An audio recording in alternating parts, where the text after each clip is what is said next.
My name is Dolores Willis Townsend. I was born in Tucson, Arizona, in January of 1943. I've lived here off and on for all my life. I've been an Arizona resident for sure all my life. Um, Growing up in Tucson was wonderful. We had my mom and dad and three children, including, and the fourth would be me. I'm the oldest.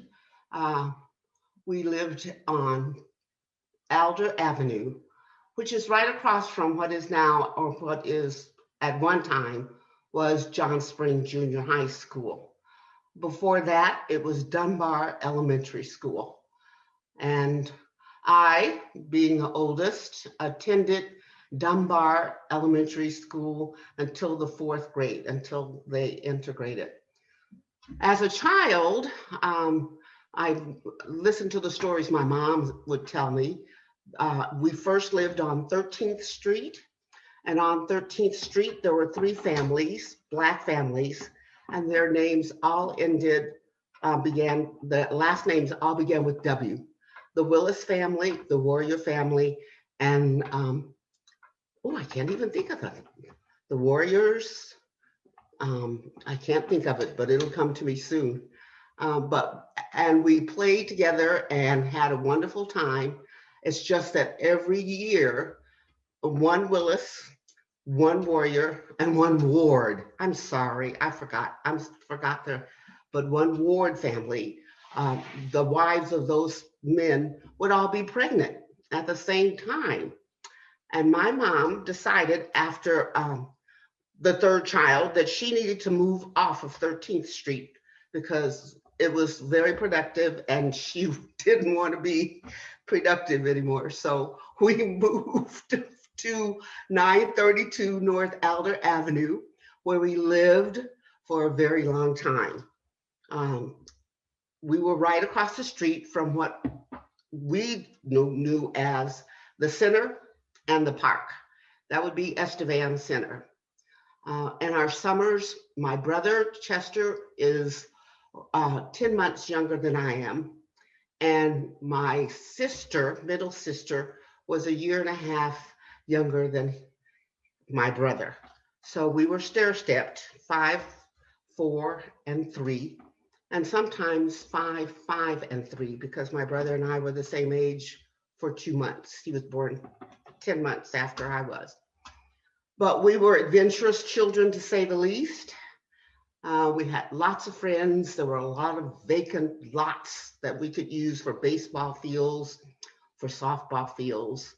And then we used the school as a playground because there was cement surrounding the school, so we could roller skate around the school. Didn't have those boards like they do now. So roller skating became a very important part of our life. We played most of the summer at the center or in the swimming pool. Estevan's swimming pool was a meeting place for a lot of kids that were 10, 11, 12, especially in the summer.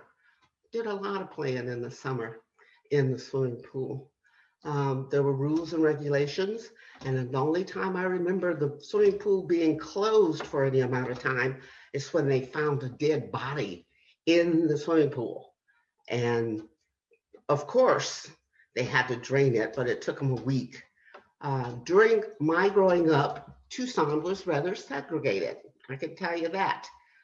There were certain places people could live, people of color, and there were certain places they could not live and wouldn't even imagine that they would be living there. We lived, like I said, in between Speedway and the railroad tracks, 1 block off of Main. That was, at the time, a main thoroughfare. It was the highway. I don't remember the number, but we didn't have the interstate. So every truck and every car going from California through Arizona on toward the east went down Main Street, went by and down Miracle Mile, where all the hotels were, the motels were, and down Main through Tucson and ended out going east on the other side, close to Benson Highway. So we had a lot of traffic. So getting to and from the swimming pool and crossing Main Avenue sometimes was dangerous, but we always did it. And I can remember most of the time we went barefoot. People say, how could you walk in Tucson in the summer, your bare feet? And the trick was we would run, and when the feet got really hot, step over and run to some shade. And if you didn't have shade, you could run, and when your feet got too hot, you were carrying a towel, you throw that down on the ground and stand on the towel for a bit, let your feet, bottom of your feet cool off, and then pick the towel up and run as fast as you could, especially across the pavement of a Main Avenue, which was the highway. We would make it. We had lots of fun in the summer, playing baseball, playing softball, basketball, and swimming at the swimming pool. As a teenager, the hangout was the center. On one side, there was ping pong and basketball. On the other side, there was dancing and a jukebox. And in the middle, there was Mr. Tommy and supervisors, and the kids were comfortable. And the parents trusted that we would be supervised when we went to the center. And believe me, we were. We were very supervised. We had lots of fun. That lasted until about sophomore year in high school. That's when the world started to open to Tucson. There were some airmen that had come from different parts of the country and were stationed at Davis-Monthan. Some of the young ladies met those men, and there were other influences. But as you get older, you get into a lot of stuff, and we got into a lot of stuff.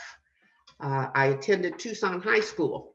My freshman year at Tucson High, Tucson High School was the largest in population high school in the United States.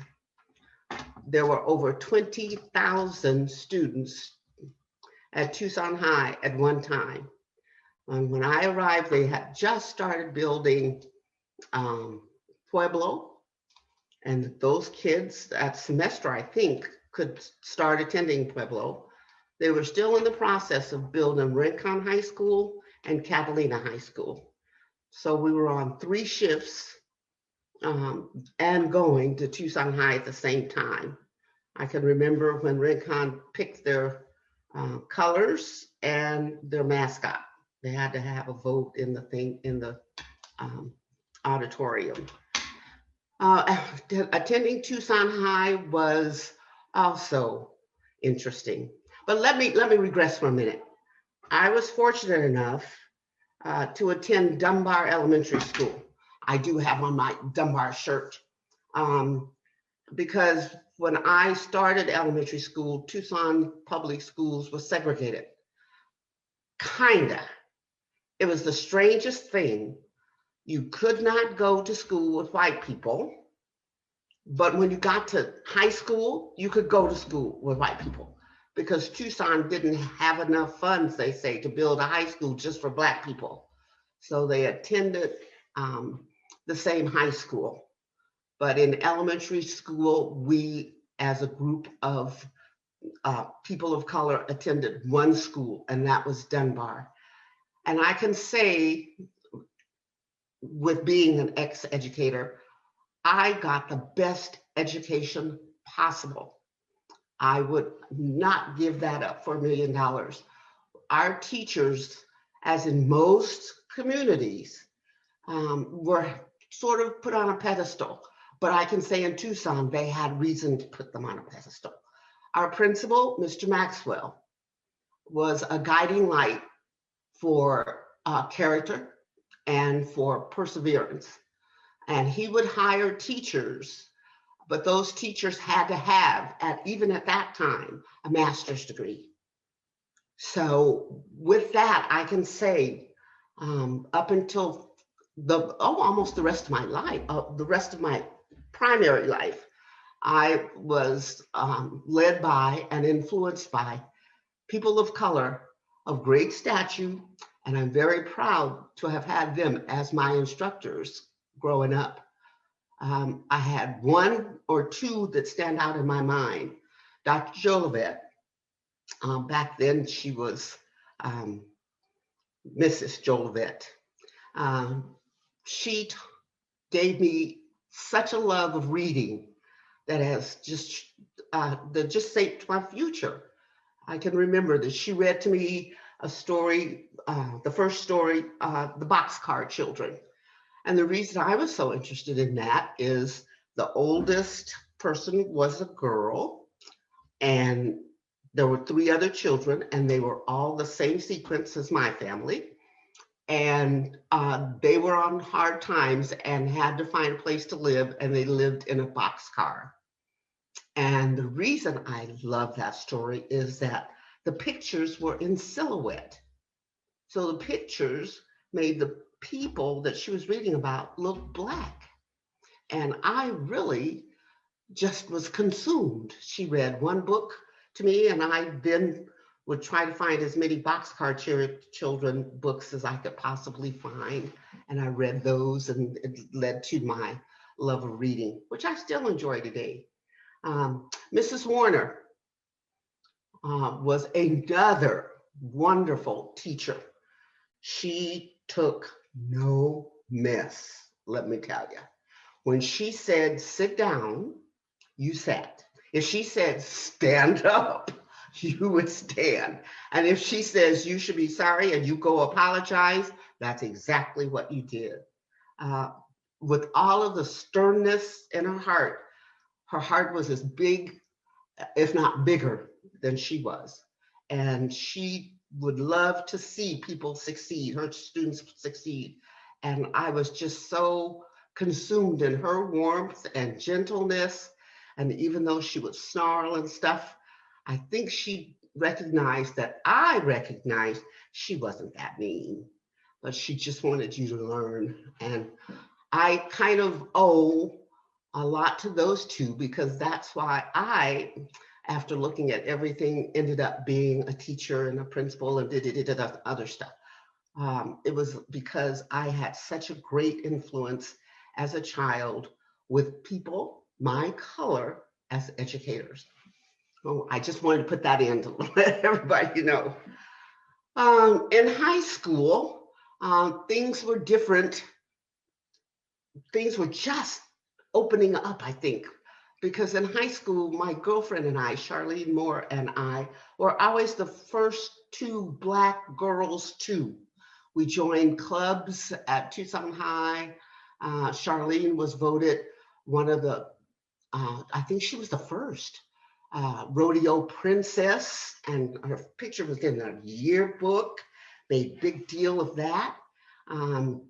There were other organizations that we belonged to that had not been open or available or even challenged before we went to high school. But we had a great time. Tucson High, 1960 graduation, and enjoyed my time in high school. After graduating from high school, went on to college, attended the U of A until marriage. And after that marriage, we went up to Flagstaff because I married Homer Townsend, who was an athlete at Tucson High, and we were high school sweethearts. And went up to Flagstaff because they had married housing up at Flagstaff. And we stayed up there. He finished. We both got 2 years of college before we got married. So when he finished, I had 2 more years to finish, and I finished. And then he was working on his master's, and then he finished, and I was working on my master's.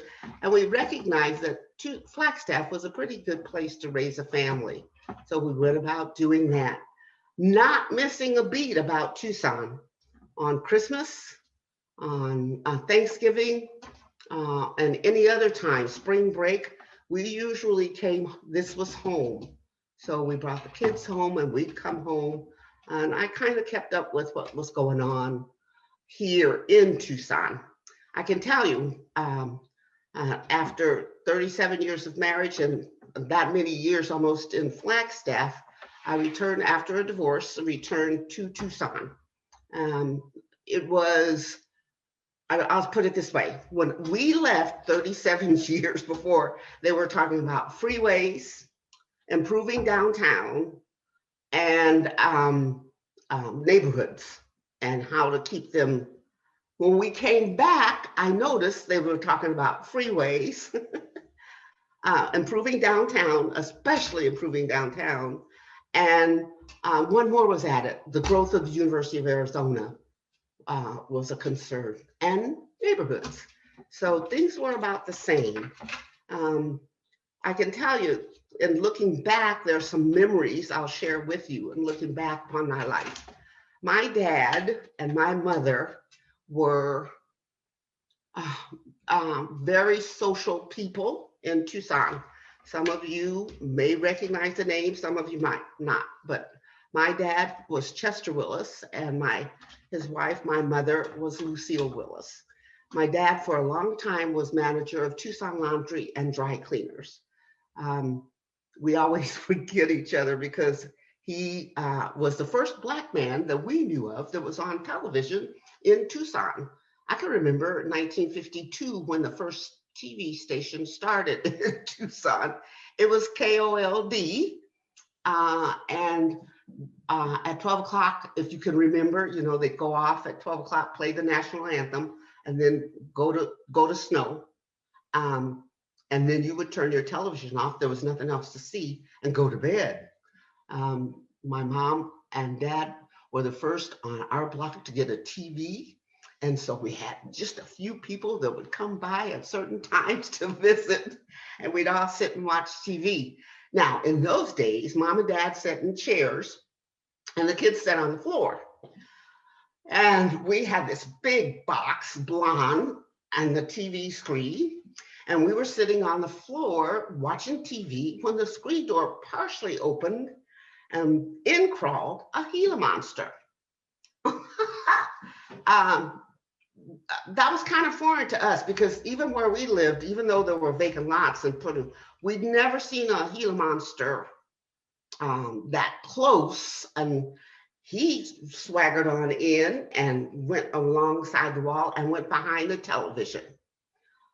And so everybody else was standing on the chairs that were available. And my dad was left in charge of getting that Gila monster out.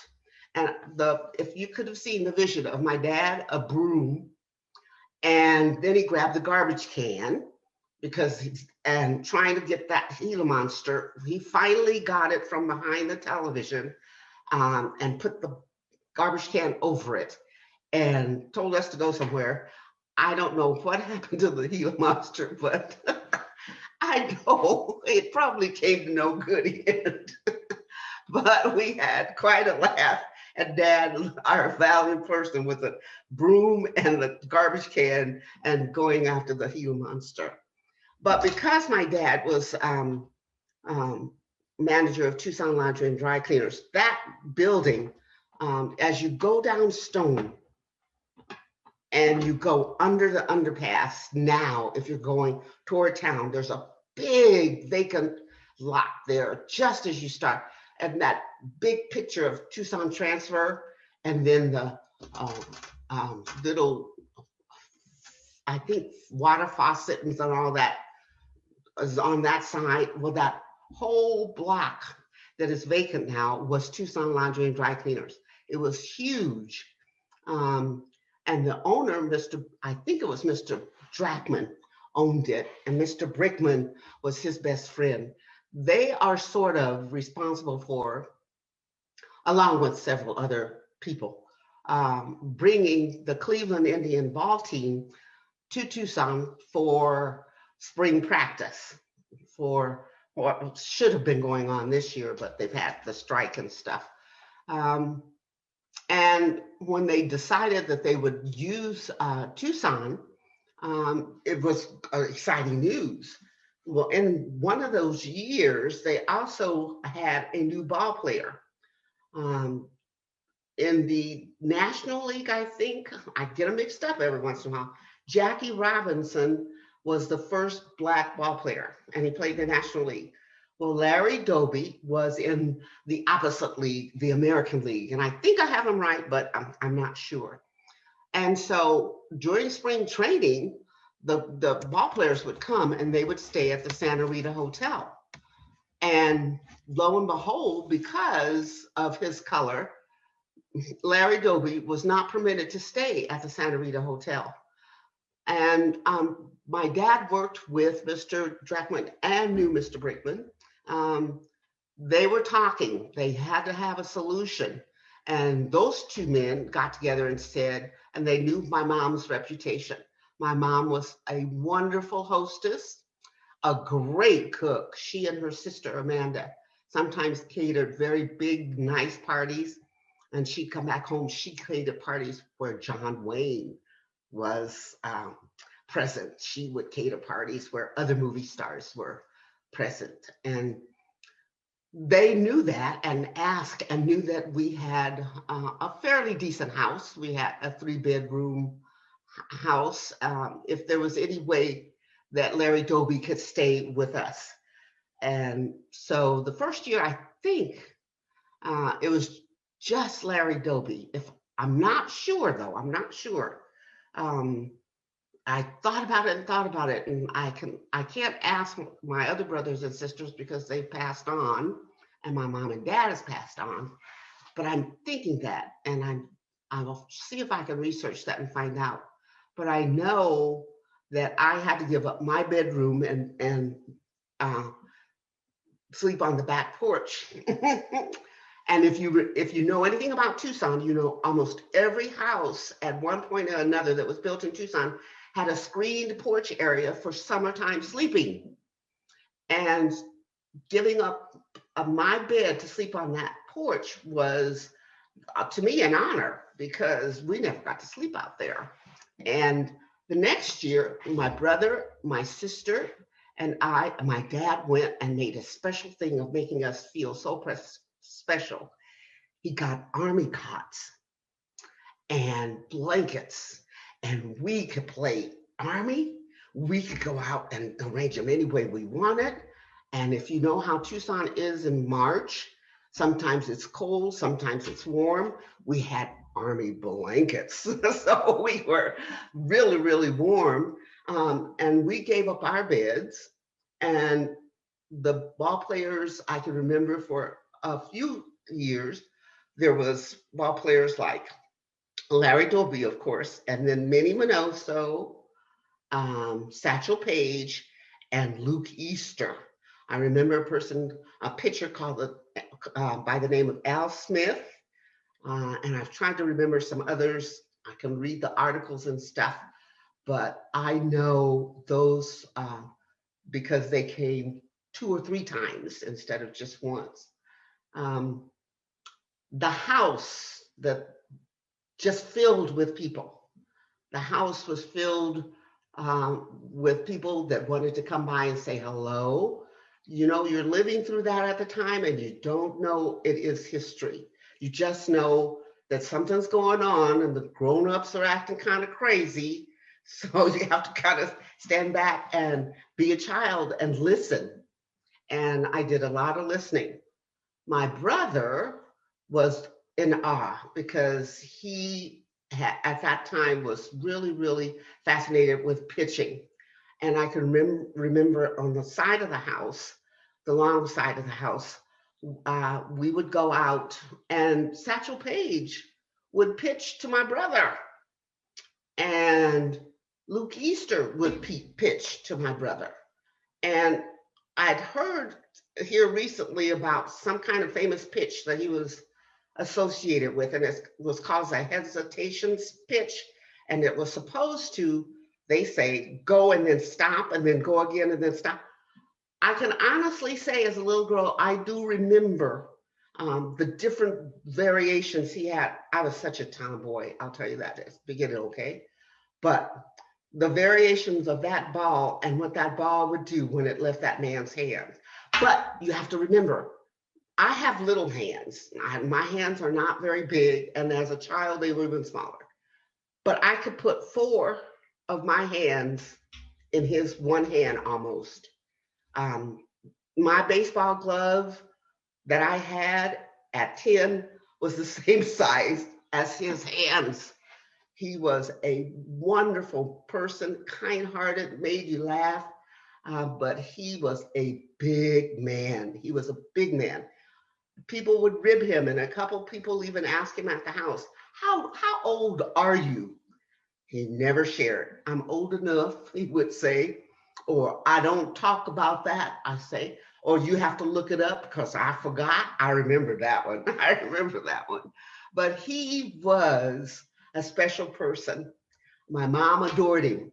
I can remember his breakfast every morning: 4 poached eggs, 6 slices of bacon, cream of wheat or oatmeal, a glass of orange juice, and 4 slices of toast. That got him started. And then my mom and my auntie would come over sometimes, and they would make dinner. They would love to come home to dinner, and they would eat. We ate first so that we were out of the way, and then the special meals came out. And my mom and my aunt Amanda loved to cook for them only because of the compliments they got. They got so many compliments, and I can tell you, I know why, because my mom and my sister, my auntie were very good cooks. The other guys, Minnie Minoso, my sister Wanoa, she was the middle sister. She was the cutie pie, and she was the smoochy one. And so if somebody said, if you come sit on my lap, I'll give you a quarter, she couldn't wait. She'd be on their lap in just a few minutes. So she would be on their lap and kiss them on her cheek, and they'd give her another quarter. And she just loved being the center of attention. Me, you asked me to come sit on your lap, I would shake your hand. I was not about to sit on anybody's lap. But my idol out of all of those was Minnie Minoso. I sometimes think that's why I played shortstop all my life, because he was a shortstop. And he gave me some pointers that kind of helped. I was only 10, but I was all city shortstop when we played in the ladies league. This is after college. But I really adored Minnie Minoso. He was from Cuba. He spoke broken English, but he was real comfortable around my dad because my dad spoke Spanish. So they could go back and forth, and my dad could explain a lot of things to him that he didn't understand about the American culture. And so they became great buddies. I was fortunate enough, my daughter, who lives in Phoenix and works for Levy Corporation, or did, has to fly back quite a few times for meetings and stuff in Chicago. And going from Phoenix to Chicago one time, she was bumped up to first class, got on the plane and sat down, and she called me and she said, "Mom, there's a man sitting next to me and he has a bracelet on and it says Minoso." I said, "Is he black?" And she said, "Yeah." I mean, "Is he really black? I mean, dark, dark, dark." She said, "Yeah." And I said, "Is it?" She said, "He is elderly. He's kind of old." I said, "Oh, okay, okay. That might be Minnie Minoso. So ask him. And if you find out it is," she couldn't call me during flight. And she called me after he got on the ground, and he was whisked away, but they got to talk, and she never got a chance to get his number or to give me his number. And last year, I think it was last year or year before last, he passed away. But at one point when I was 10 years old, he asked me to marry him. I was so, he said, "Oh," he said, "when you grow up, I want you to marry me." You know how that is, just cute. But they sat on the plane and she told me all about the conversation. He wanted to know everything about how I was doing and how gracious she was. And it was nice that fate had put them together. And I was really, really excited. But I called the Chicago baseball team and got nowhere with them, and they wouldn't give out it. And I just asked them to give them my information. They wouldn't even do that. So it was just left in the dark. But at least I know he found out a little bit about me, and I found out a little bit about him. But I can tell you, our house was never as busy as it was during baseball season, especially the first 2 years we got the television, maybe the first 3, because they started broadcasting the World Series and some of the baseball games. And Dizzy Dean and all those were people that wanted to, that were on TV that other people wanted to see. So, I can say this about growing up in Tucson. My house, my mother and father's house, was always sort of the hub of activity. As growing up as kids, we always had other kids over. Leroy Taylor's family, the Taylors lived right next door for a long while. And in that area, everyone from Ernie McCrae to, just any and everybody, we all lived in that area. And we were all active, and we all had a lot of fun. It was safe then, too. We could leave our doors open. I was, as a teenager, because everyone knew Chester Willis. He was belonged to the Elks. He was a member of the Brobamel Club, and he was a Masonic 33rd degree. So when my dad said to us as teenagers, to me first, no, you can't go to the drive-in.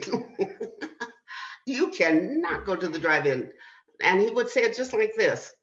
If you go to the drive-in, it's just like the sofa in the living room with no one home. And so one night I was determined, right? I'm going to go to the drive-in. So Homer and I, because that was my boyfriend for the longest, went to the drive-in. And going in, I felt like eyes were all on me. Then I went to the snack bar. And when I went to the snack bar to get some popcorn and a Coke, who was that? Whoever, I can't even remember. But I know they knew Mom and Daddy. And I just knew that either at church or sometime in the near future, they're going to tell Daddy, I saw Dolores at the snack bar at the I think it was it the Prince Drive-In? I think it was the Prince Drive-In, or the one out on Speedway that's no longer there. And I would be in a lot of trouble with my daddy. So for a long time, we just cut out going to the drive-in because I didn't want to get in trouble with my father at all. Speaking of church, I attended and was a member of, for as long as I could remember, Prince Chapel AME Church. Growing up, there were 2 main big churches. There was Mount Calvary and there was Prince Chapel. Mount Calvary was at one time kind of close to Dunbar, down off of 2nd, I think it's 9th, no, 10th, I think. And I can remember that long ago that in that church, because that's the church my brother went to kindergarten in. He went to kindergarten. They had, I think, 22 preschool kids and 2 teachers. And my brother, I was in 1st grade. My brother would come home just about the same time I would. And my mom would always talk to all of us. Now, what did you do at school? My mom would do it so much better than I do it. But Chet would say to my mom, she'd say, what did you have for lunch? And he would tell her, but his one word was salad. And my mom loved to hear him say, and salad. And he had a great time going to that kindergarten. And I also remember when they moved, and everybody was sad that they moved from that area to where they are today. But that was years ago, and that's telling on how old I am at this moment. It makes me feel so old. But growing up in Prince Chapel itself was an adventure. We had great music teachers, great Sunday school teachers. And of course, some of the teachers that taught Sunday school also taught school. But there were a couple that I can remember, and I'm trying to remember names. Don't hold me to this, but there were a couple that taught Sunday school that were also examples to me for a very, very good reason. Mrs. Johnson, I don't know if anybody will remember her. Mrs. Letty D, and she was also an usher. There were two Mrs. Johnsons, and Mrs. Frank Johnson was married to Frank, who was the first Black officer with the Arizona Sheriff's Department. And they were not related, but they were similar. During that time, if you goofed off in church, you had to deal with Miss Johnson, one was Letty D, and one was Dot. And they would do things to make you settle down. They would pinch you, and if you didn't, they were going to be talking to your mom and dad immediately. If you had gum and they stuck out their hand, you spit it into their hand. If you were not sitting quietly, paying attention, they'd come up behind you and sometimes grab you in the back of the neck, and you would look up, and people always kept one eye on the Johnsons and one eye for Letty D, because they were kind of not wanting to get caught. We had great, at one point we had a very good choir instructor, and our junior choir started to grow, and the kids started having a lot of fun at Prince Chapel. And I always, if you've been to Prince Chapel, they have those wooden beams that go across the church. And as a child, and even today, I always thought that's where the angels sat.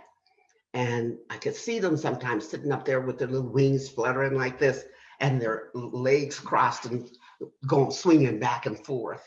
I had all those good memories of Prince Chapel AME Church. For the longest time, I think from about middle school to way beyond, Reverend A.A. Morgan was our pastor. I married in that church. Prince Chapel has a special meaning to me because I was baptized in that church, became an adult in that church, was married in that church, buried my mother and my father and my auntie in that church. So that church had very special meanings. And one reason I decided after retirement and being able to move anywhere, I chose to move back home to Tucson because of knowing people and because of the church that I know I would be going to. It was just fun growing up in Tucson, Arizona. We had lots to do. We had lots of places to go. But like I mentioned before, there were places you could not go. The main bulk of Black residents lived in, and one section was around a mountain. You could buy land out there. Another one was South Park, and that was up and down Park Avenue. And from the other side of 22nd to 36th, my godparents were one block that side, but they still were on Park Avenue in a house that's been torn down now. But the Pewsleys lived, Jimmy Pewsley's grandparents lived a corner across the street from her. And then in that area, but down toward Stone, I know the Batiste lived in there. And so there were some places on the other side of 22nd. But then Sugar Hill, as they started calling it, was the other area that people could live. I can remember as a child listening, not being involved, and Daddy wanting to buy some land that was close to River Road up north, and was told, no, you can't own land there. You want to buy some land, you can pick another area, but no, you can't buy land up there. And I often wondered if he, it had to been me. See, I would have had some white person go and buy it for me and then go to, but I don't know if he wanted that kind of trouble in his life at that time. So he didn't get that land. Like I said, my mom and dad were both very, very active in the community. My dad did, at all his points, the three main things that he was involved in were the Elks, the Masons, and the Bro. My mom was involved in her social activities. She was Eastern Star, Elks, and her Joliettes Club. Her Joliettes Club was a fun bunch of ladies, let me tell you. Some of them came from Prince Chapel. Some of them were from Mount Calvary. They had their colors. My growing up in Tucson, in the era that we grew up, there were no sororities. There were no sororities at the University of Arizona, nor at Arizona State University. So you had social clubs and things like that. And my mom was involved in teas, involved in social activities and hat contests, and all the other stuff you can come up with. And they always met at other ladies' homes, and they always cooked the dinner meal for that meeting. And I can remember how important it was to have things cleaned and straight. So because the ladies were coming, and they all watched me grow up, and then I watched them all grow old, and then pass away. And in a way, that's been sad because the structure that I knew as a child has wavered a little. There are a lot more people and people of color in Tucson, and I recognize that Tucson has grown, and that's that small community that we had as a group of people. And that time, everyone knew everyone, and there was support, and there were reports that kept you in line.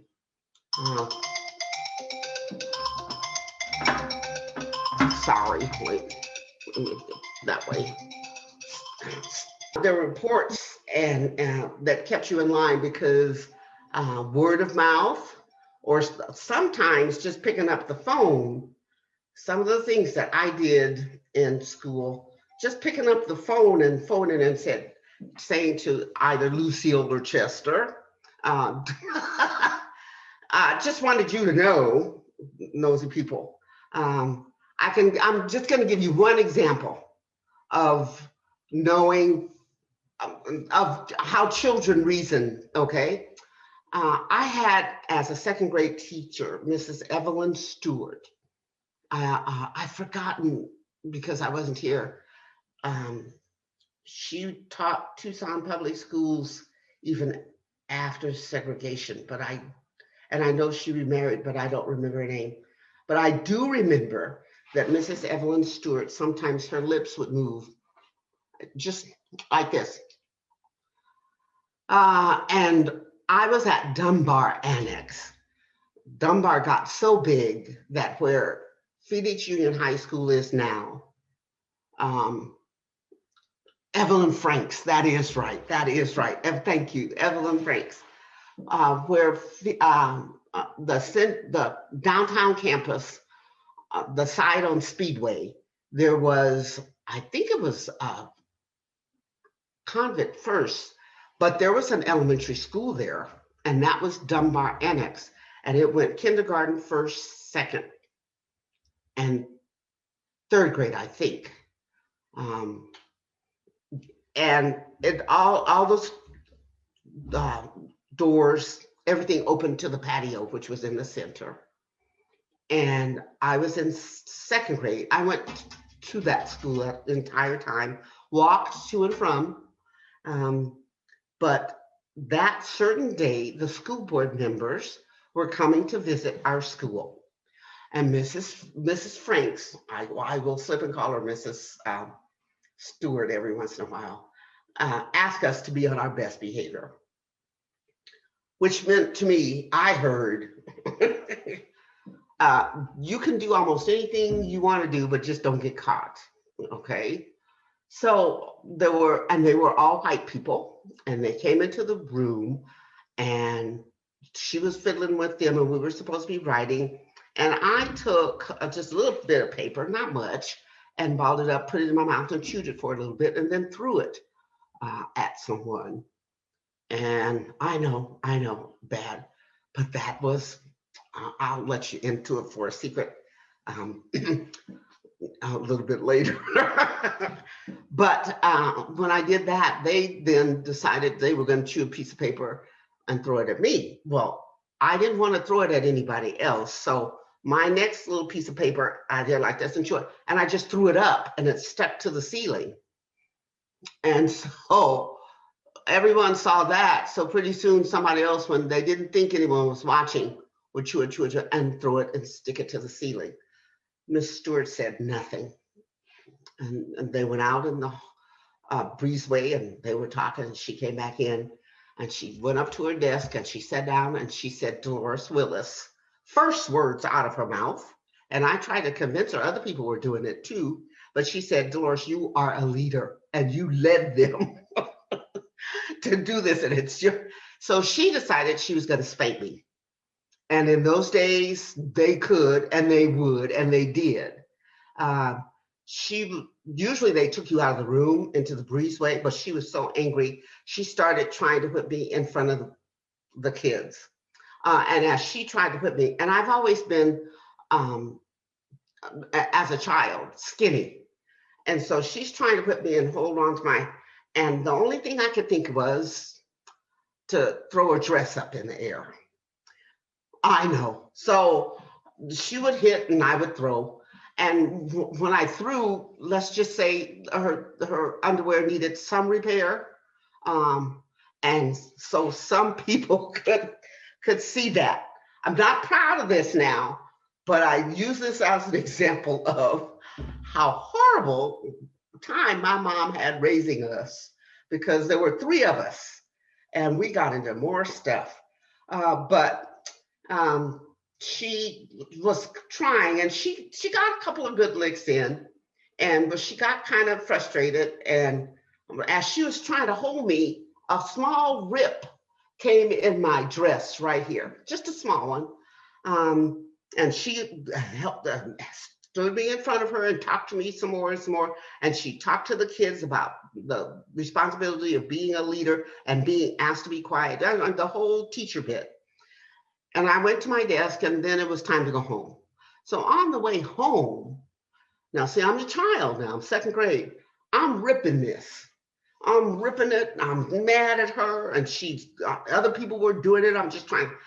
And then just as I started up the steps to the house, I started crying, and I went inside and I showed Mama how she tore my dress, and other people were doing the spitballs, and I was just so.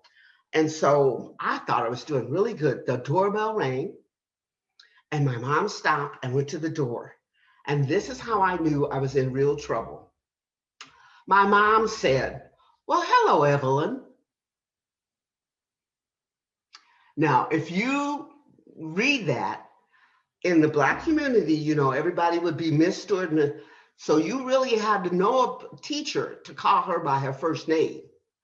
And when my mom said, hello, Evelyn, and I had no inkling in my childhood that my mom even knew this lady. So when Miss Stewart said, Lucille, we need to talk, that's when I knew I was in a lot of trouble, a lot of trouble. And what happened was, after Mrs. Stewart left, my mom sat me down and talked to me, and then she spanked me. And then when Daddy came home, she explained to him what happened. And my dad used to give us little invitations to the bathroom, like, would you like to go to the bathroom with me? And it would be real nice if I could say, no, Dad, not this time. You just go on by yourself. And then he'd make you lay across it, because he was a big man, lay across his lap, and he'd get one half of his razor strap, and he'd just give you 3 or 4, but he would give them. And then that was over. But the part that you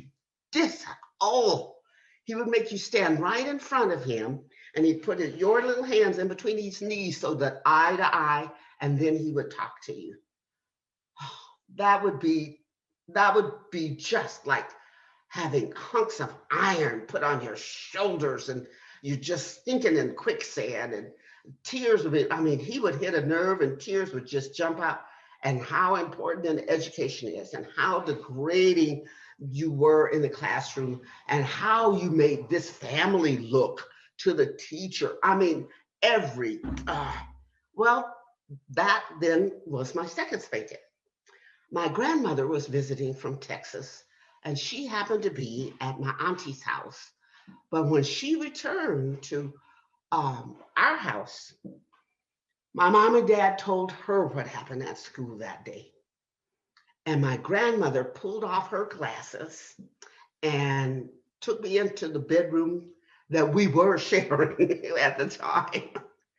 And she sat me on the bed next to her, and she told me about her mother, and that my great-grandmother was beaten because she was 4.5 years old in a barn late at night, trying to learn to read. Another slave was teaching them letters, and the big boss came, and at 4 years old, she was strung and held and whipped with a strap for trying to learn to read. And my grandmother thought that I had an opportunity to learn to read and to value an education when my ancestors were beaten for the very same opportunity, but they were striving to get it, that I should be ashamed of myself. And I carried that stone around for the longest time. I still think about that sometimes. And she too gave me a spanking and told me that I would never, ever embarrass anybody again, ever, in a classroom. And the only other time I got in trouble was a freshman in high school, when I had to fight a senior in high school. I kind of won, but that's another story. I went home. My mom brought me back up to Tucson High. We went into Mr. Townsend's office, and my mom sat down and said, I was involved in a fight. These are the reasons why. And if you're looking for her, she's right here. She's not going to run. If there's some consequences, you need to let us know. And there were no consequences. But to this day, I recognize the value of an education. So it was a hard lesson, let me tell you, at the time. But that's about it for most of the adventures that I've had growing up in this beautiful town I call Tucson, Arizona. I love being here, even on the 105, 110 days. I love being in Tucson. It is just my place. And the little patch of land that I own makes me happy. That's about it. I'm a Tucson gal, born and raised, and love it.